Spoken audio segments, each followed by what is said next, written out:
Kisah yang pertama pada tengah malam ini yang ingin saya bacakan kepada anda semua. Ini adalah kiriman yang saya terima datang daripada Encik Muhammad Rizal Arifin. Adapun Casey boleh panggil saya Ijal. Pengalaman yang dikirimkan, Ijal menceritakan. Ini satu pengalaman kejadian yang menakutkan. Katanya saya ni bertugas sebagai seorang pengawal keselamatan.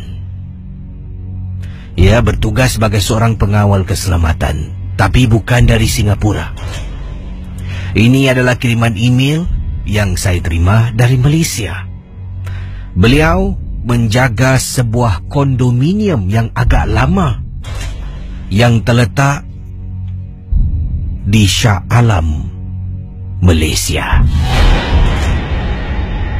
Saya bekerja ikut shift. Ada kalanya saya kerja 7 pagi dan balik 7 malam. Ada kalanya saya kerja 7 malam dan balik pukul 7 pagi. Dan ada kalanya saya terpaksa overtime untuk 2-3 jam. Sebabnya ada yang mengambil cuti sakit pada saat-saat akhir.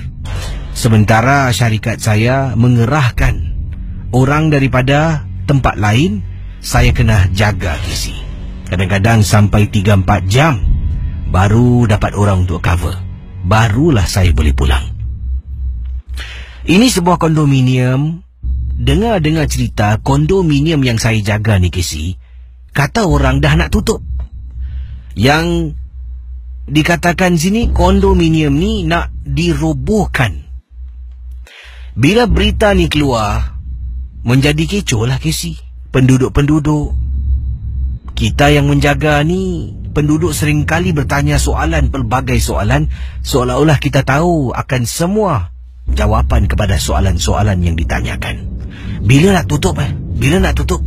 Ini kenapa mau tutup Jadi, oleh kerana itu, pada waktu itulah mereka yang menetap di sana akan diberikan wang pampasan. Selain dari itu juga diberikan masa untuk mencari tempat tinggal yang lain. Kerja saya sebagai seorang pengawal keselamatan, selain daripada menjaga front desk, iaitu pintu gerbang keluar masuk kondominium ini, saya juga kena buat rondaan Casey. Rondaan di bahagian keliling kawasan kondominium. Rondaan dari tingkat ke tingkat. Kondominium yang saya jaga ni memang bangunan yang amat lama sangat-sangat. Jadi kata Ijal, apa yang terjadi begini kisah. Waktu tu saya bekerja 7 malam sampai 7 pagi. Kalau shift malam cuma ada 2 pengawal keselamatan saja. Kalau satu buat rondaan, satu akan berada dalam bilik guard.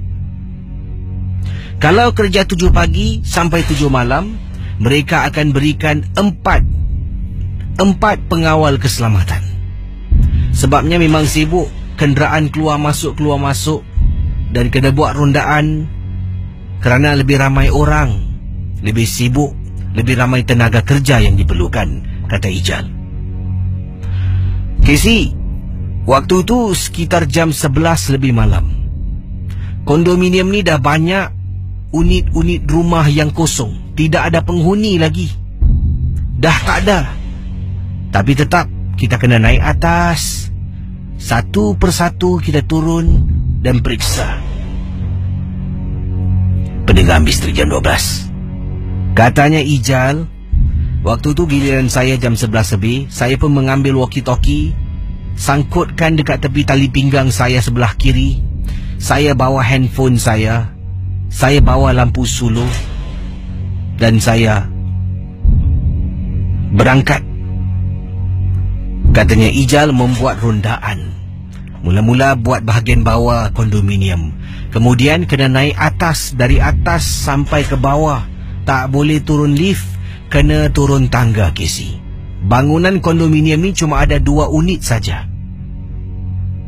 Jadi selepas bangunan pertama, pergi pula bangunan B. Naik atas Gunakan lift, turun bawah pakai tangga, pusing tengok koridor, pusing lagi tengok koridor, begitulah. Tapi masalahnya, ada tingkat-tingkat yang langsung tidak ada penghuni, Casey. Yang mana penghuni-penghuni, bekas penghuni ni semua dah berpindah. Sebab dengar cerita kondo ni nak dirobohkan. Pendengar Ria 897. Pada malam tersebut, sedang saya turun tangga. Dari tingkat atas tengah turun, tiba-tiba saya terdengar dengan jelas bunyi suara perempuan menangis. Dengar tak? Dengar tak?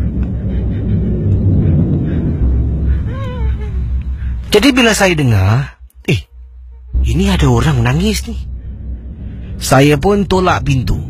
Sebabnya tangga kondominium ni ada pintu. Setiap tingkat ada pintu yang menutupi kawasan tangga. Saya tolak pintu dan baru saya terperasan, Casey. Tingkat-tingkat yang langsung tidak ada penghuni, lampu akan dimatikan. Jadi ini bermakna tingkat tu gelap, segelap-gelapnya. Saya tolak. Ya, katanya Ijal. Beliau menolak pintu dekat tangga. Tolak pintu, saya terperanjat. Sebab gelap, segelap-gelap alam. Jadi bila dah gelap, tingkat ni tak ada orang tinggal ni. Aku salah tingkat tak? Tapi dengar dengan jelas. Suara perempuan menangis, Casey. Saya pun keluarkan walkie-talkie saya.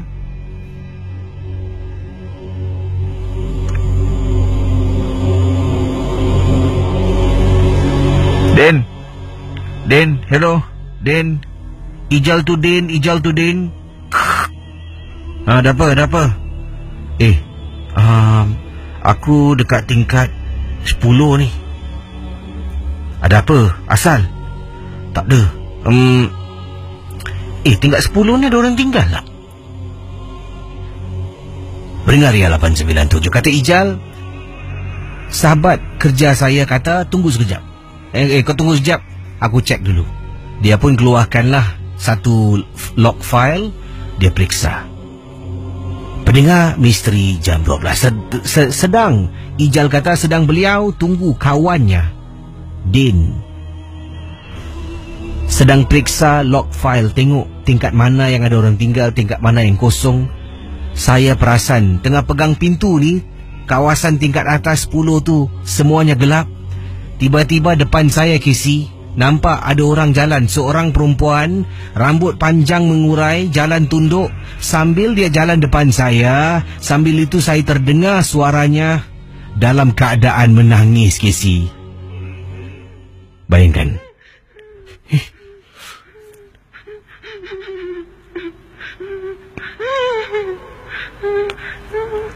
Den tu Ijal. Bro, macam mana ni? Tingkat 10 ni ada orang tinggal tak? Tak ada lah. Aku periksa. Itu kau tak cek lah. Kosong lah. Semua orang dah pindah. Bro, kau biar betul. Aku dengar suara orang nangis tau. Tadi aku nampak ada orang jalan. Sini tak tulis pun. Nampak semua dah tutup dah. Dari unit 1 sampai unit 8 semua kosong. Okey. Aku tak cek lah. Tapi aku dengar. Kau dengar apa? Tiba-tiba, Casey, apabila saya kata aku dengar, kawan saya pun sahut. Kau dengar apa? Casey, dia cakap, dengar suara perempuan menangis. Berbisik, tak tahu datang dari mana. Saya ke belakang, lepaskan pintu. Pintu tu tertutup dengan sendirinya. Daripada saya nak turun, periksa tingkat 9, 8, 7, 5, 4, 3, 2, 1. Pendengar misteri jam 12, saya batalkan niat. Saya turun tangga, turun, lompat. Turun, lompat, Casey. Dalam perjalanan turun, mulut saya komat kamit membaca surah. Seolah-olah begitu lama, Casey, nak sampai dekat tingkat 1. Akhirnya bila sampai tingkat 1, saya tolak pintu. Pintu pula dikunci dari luar, Casey. Bayangkan. Jadi kalau dia nak keluar, katanya Ijal, tingkat 1 ada pintu macam tingkat-tingkat yang lain. Dia kena tolak pintu tu, baru dia boleh keluar dan langsung pergi ke guard room. Masalahnya sekarang ni, apabila sampai dekat tingkat 1, pintu kunci. Saya tolak tak boleh tolak. Saya walkie teman saya. Din, pintu tingkat 1 lock lah. Macam mana ni? Kau kunci tak adalah, aku tak kunci lah. Alamak, macam mana sekarang ni? Tak apa, kau naik balik tingkat 2, kau masuk lift, kau pakai lift, kau turun. Aku tak boleh tinggalkan sini. Aku nak tanya kau, tingkat 2 ada orang tinggal tak? Kejap. Periksa lagi. Oh, tingkat 2 pun dah kosong tau. Tak ada orang tinggal.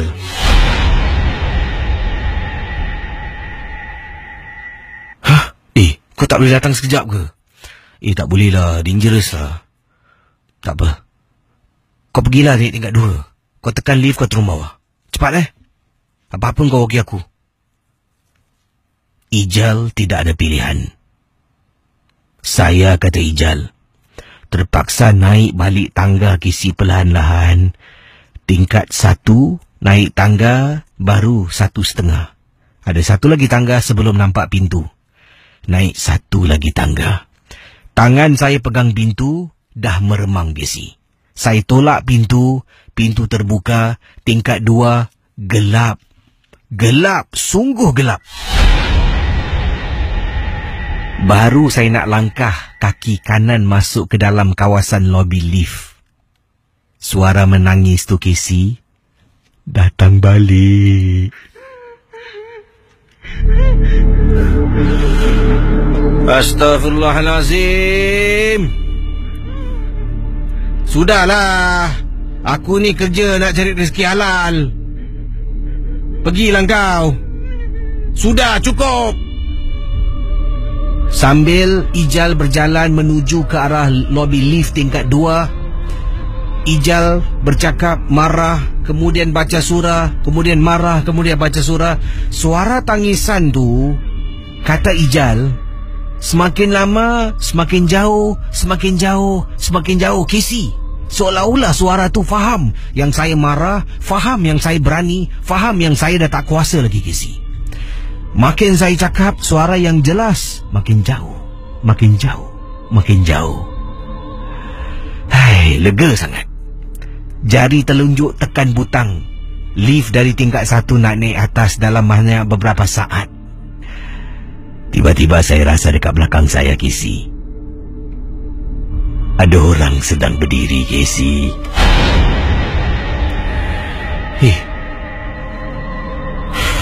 Meremang bulu roma. Lift sampai, masuk lift. Tangan saya meraba-raba butang sebab tak nak tengok. Kalau saya pusing, saya mesti akan nampak pintu lift yang terbuka luar. Saya nampak sesuatu berdiri dekat luar di belakang saya awal tadi. Jadi saya masuk, tapi saya tak pusing. Tangan saya sedang cari butang nak tutup pintu lift. Mana ni, mana? Apabila saya toleh sedikit saja untuk tengok butang lift, sebab tak nampak kan, toleh sikit. Casey, dia ada dekat tepi lift Casey. Ya Allah.